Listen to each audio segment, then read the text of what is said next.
I'm still here, but for how much longer? I don't know. But I lived through a lot. I lived through my dad getting locked up. I lived through my mom's heroin addiction, and I outlived my partners back on the street. And eventually, I outlived my mom too. We didn't have much. When she passed, she left behind $3K and this small house paid in full. I keep wondering on how to make it to tomorrow.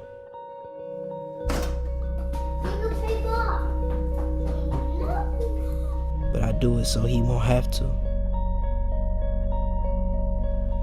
Daryl's my little brother, just one of the good things my mother left me. We got different dads, but that doesn't matter. We have a bond so close it supersedes blood. But as the days gets harder, he's still on my side. I push on for his sake. He's still young. He still has the chance to be better than most of these people in the hood. He can be somebody. He can still go places. And there's a whole world that's outside of this place, just waiting for him. It's not easy at all. Some nights are cold. Some nights we spend hungry. Every day is a struggle, but the least I can do is show that there's more to life than what he sees in front of him. Long ago, a mighty pharaoh ruled the land of Egypt. He was a man of power and dreams.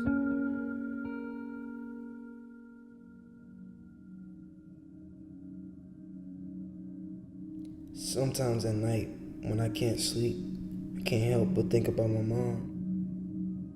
Sometimes I can't help but think about what she would say to me.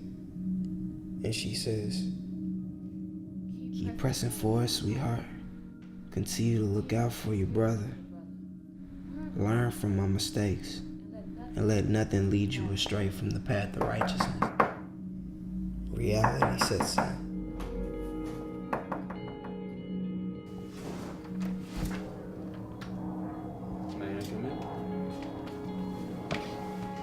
So, how are things going, Arthur? Mr. Schultz was the social worker assigned to us after our mom died. He's the reason Daryl and I are still together. Lights are still off, I see.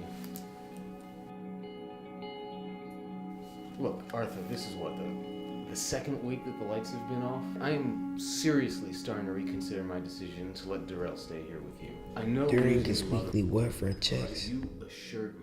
He goes on what type of brother I am, keep going on. I mean, it's been what, 5 what months? responsibilities I failed to do. How soon do you think they're gonna turn the water off? And how it's not good for Darrell to stay here. Well, how far behind are you on the bills? But at the end of it all, he cuts me a break. All right, Arthur, I'll tell you what. I like you, I really do. So I'm gonna cut you a deal. If you can get $350. I'll put in a good word for you in the office, and then you and I can sit down and we can talk about where Darrell's gonna go to school, stuff like that, all right? All right. $350, 2 days.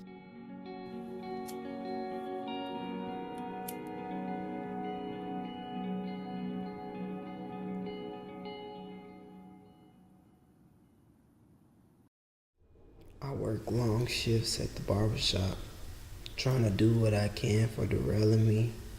It's hard work, and I'm always getting reminders of my past life.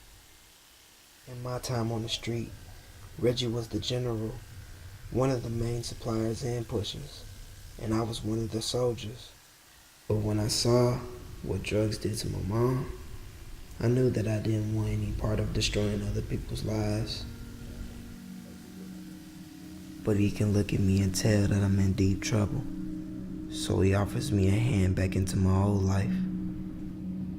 Now you know what this means, right? It's just a loan, brother. So you got to give it back to me, alright? No handouts.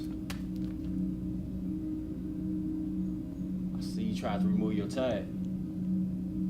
Just don't forget where you came from. Alright?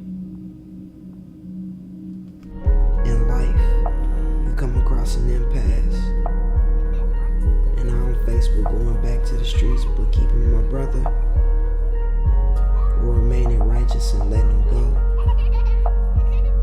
So I did what was best for the both of us. Sometimes you gotta sacrifice what you want for the good of others, but never sacrifice the good of others for what you want. That's what it means to be your brother's keeper. Doing what's best for others, and what's best for the real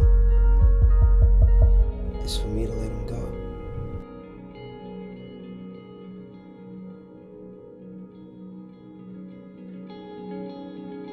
It was hard for me to realize that there wasn't anything left I could do for the real besides let him leave. Why make him stay? Just so that I don't have to struggle alone. That's selfish. My only hope now is that he learns from my mistakes